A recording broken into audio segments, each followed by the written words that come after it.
On the 21st of August 1911, it was a Monday morning in the French capital, Paris. It was quite bustling. People were going to work in their offices when suddenly 3 men came out of the Louvre Museum. The 3 had spent the previous night in the museum, and now they were carrying an important property of the Louvre Museum that was hidden in a blanket while they tried to escape. They went to a nearby railway station and caught the train at 8:45 in the morning and disappeared. The whole world was unaware of the fact that they had stolen a painting. Not an insignificant painting, the world's most famous painting, the Mona Lisa. Today, the value of this painting is close to $1 billion. What is the reason behind this? What are the secrets hidden in the Mona Lisa? Why is this the most famous painting in the world? Let's understand the mystery of the Mona Lisa in today's video. Mona Lisa was painted in 1503 by an Italian artist, Leonardo da Vinci, and this man was so amazing that you won't even believe it. Not only was he a painter, but also an engineer, scientist, sculptor, architect, and theorist.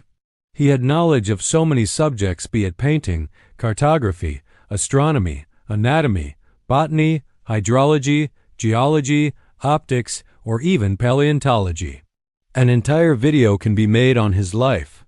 So, without talking about him too much, let's get to Mona Lisa, which was his most famous painting. But who is this person in the painting? People have always been curious about the identity of the woman in the painting. The first revelation about this was made by an Italian artist named Giorgio Vasari, who wrote the autobiography of Leonardo da Vinci in 1550. According to Vasari, this woman was Lisa Gherardini. She was married to a silk trader who lived in Florence, Francesco Giocondo. He believed that Francesco had commissioned this painting of his wife, and that's the origin of the names of this painting. The first name that we all know, Mona Lisa, derived from Madonna Lisa. Traditionally, in Italian, the word Madonna was used to mean Madam. So, Madonna Lisa meant Madam Lisa. The word Madonna was later shortened to Mona. Mona with a double N when this was written in. English N was dropped and Mena became Mona. So Mona Lisa means Madam Lisa or Lady Lisa, and then comes Mona Lisa's other name, which is La Gioconda. After her marriage, Lisa Gherardini became Lisa Giocondo. Interestingly, in Italian, Giocondo means light-hearted or cheerful, meaning bright and joyful. And today, Mona Lisa is very famous for her smile. So that's where it got its name, La Giocondo. In French, the word Giocondo is written with a J, like this, Joconde. So that's why when you go to the Louvre Museum in Paris and see the painting of Mona Lisa in French, it would be identified as La Joconde. Now, the interesting thing is that in 1550, despite this revelation, people were not ready to believe that Vasari's narrative was correct. Many theories started to emerge about this woman being someone else. Some people said that she was Leonardo da Vinci's mother. Some said that this was a painting of a queen from the Italian aristocracy. The most interesting theory was that in this painting, da Vinci painted himself, that this painting is not of a woman, but in fact a self-portrait of da Vinci, where he imagined how he would have looked had he been a woman. This theory was promoted by artist Lillian Schwartz in an article in 1987. She used digital tools to try to show similarities between Leonardo da Vinci's face and Mona Lisa's image. With this logic, any two faces can be seen as similar by placing them on top of each other. But today, we can say with a lot of certainty that the woman painted here is indeed Lisa Giocondo. A professor living in Florence researched this for 25 years and found the archives, and in 2004, he discovered clear evidence to prove this fact. He also found that the Da Vinci family had a close relationship with Francesco Giocondo's family.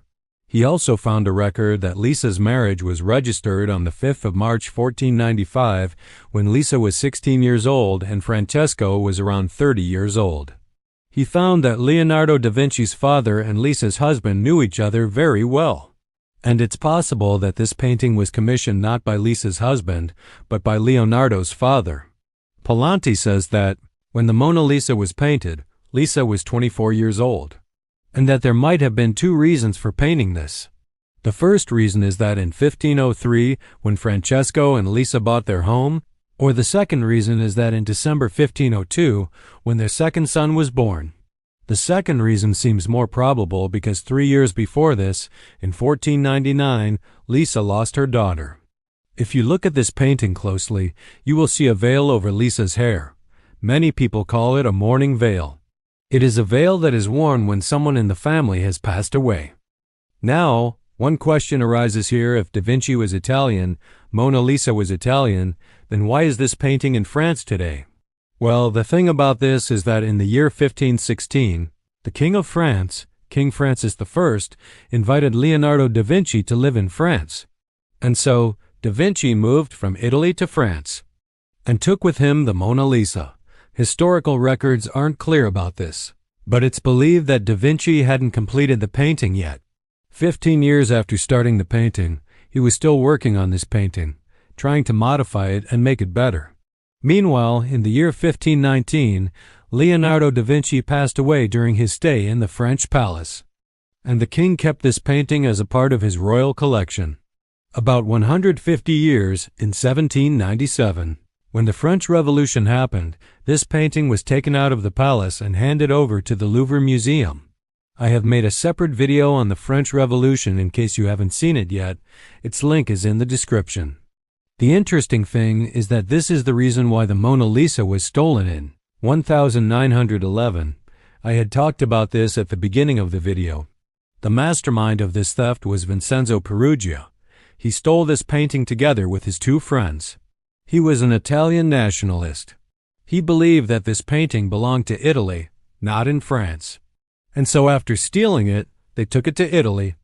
Stealing such a famous painting was a risky job, especially when the value of the painting was in millions of dollars.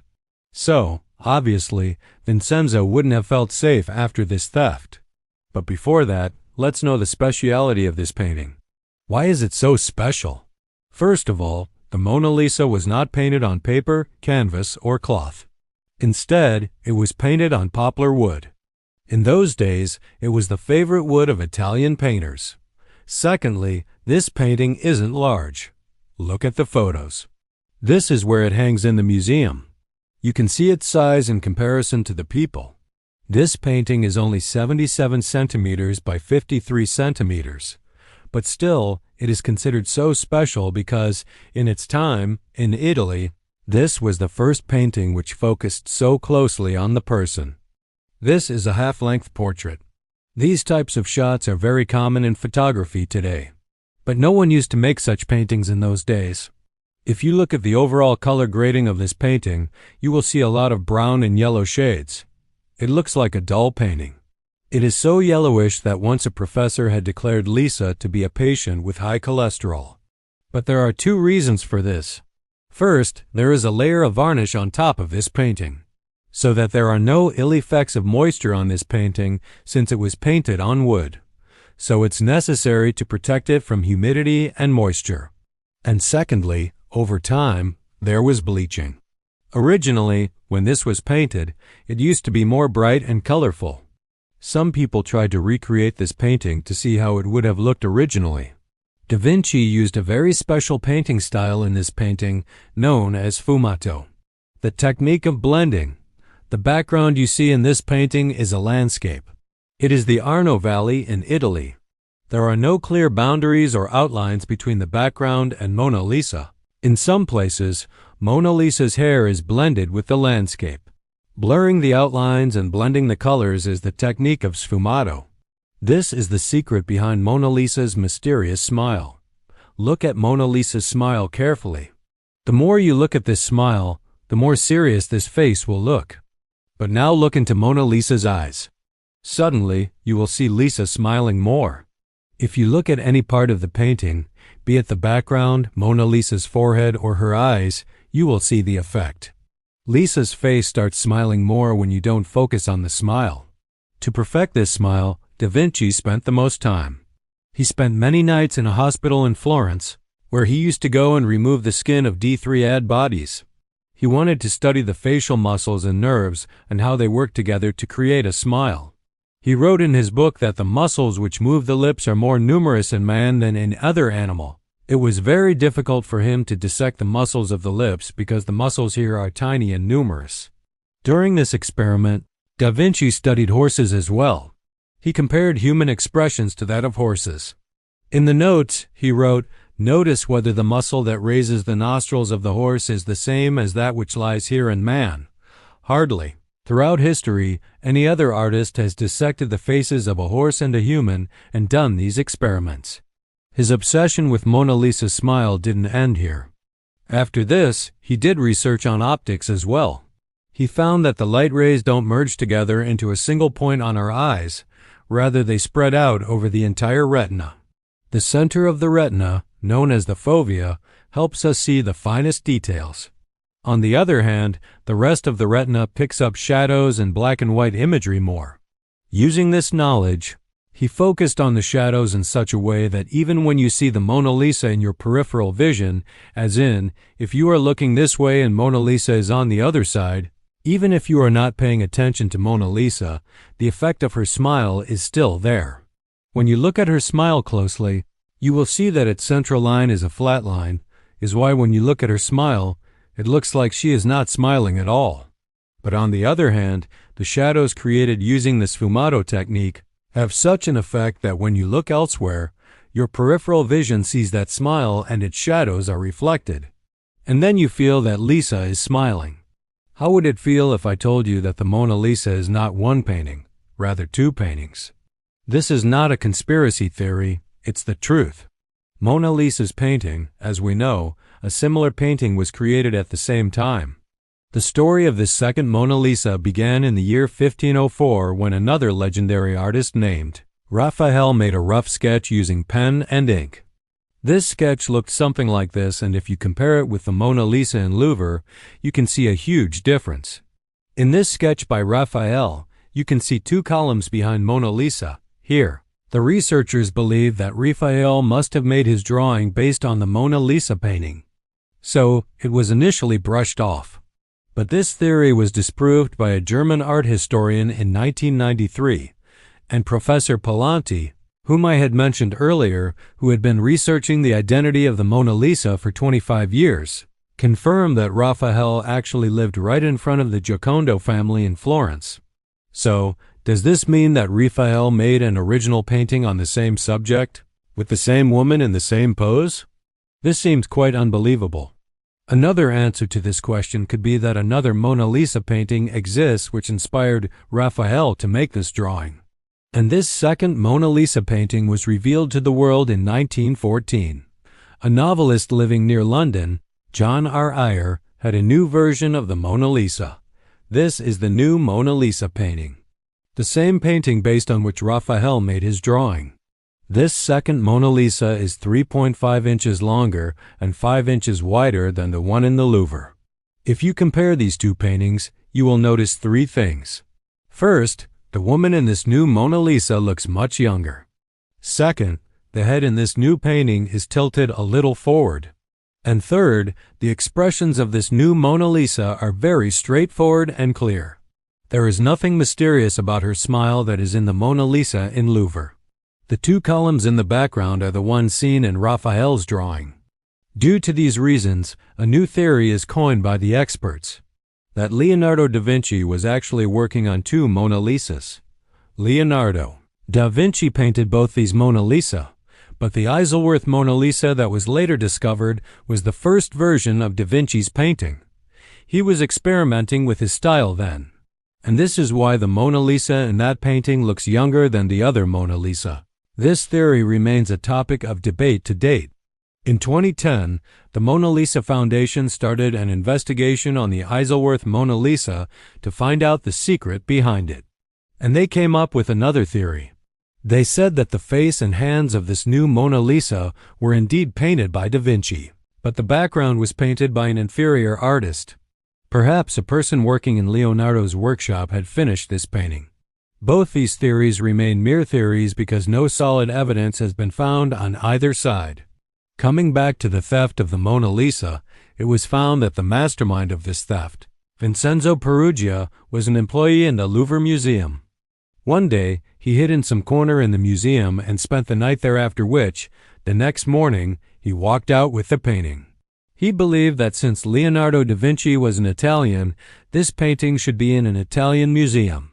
When the news of the theft spread, it made headlines all over the world. Scores of detectives were put to work to look for the thief, but no one could find him. For 2 years, Perugia hid this painting at his home. He wondered what he could do with it. The whole world was looking for it. Finally, he became impatient and tried to sell the painting. He tried to sell this painting to an art dealer in Florence, to Giovanni Paghi. Giovanni became suspicious and saw the stamp on the painting to confirm that it was the stolen painting. He was being sold the most wanted item in the world. Because of this, Vincenzo was caught and was sentenced to 6 months imprisonment. The painting was sent back to the Louvre Museum and was hung up on the 4th of January, 1914. Today, this painting is displayed there behind bulletproof glass in strict climate-controlled conditions, where humidity is maintained at 50% plus 10%. Temperature is strictly maintained at 18 degrees Celsius to 21 degrees Celsius. Perhaps the most interesting part in this story is that only after this theft did Mona Lisa's popularity start increasing, and it became the world's #1 famous painting. That's right. Before the theft, the Mona Lisa was not very famous.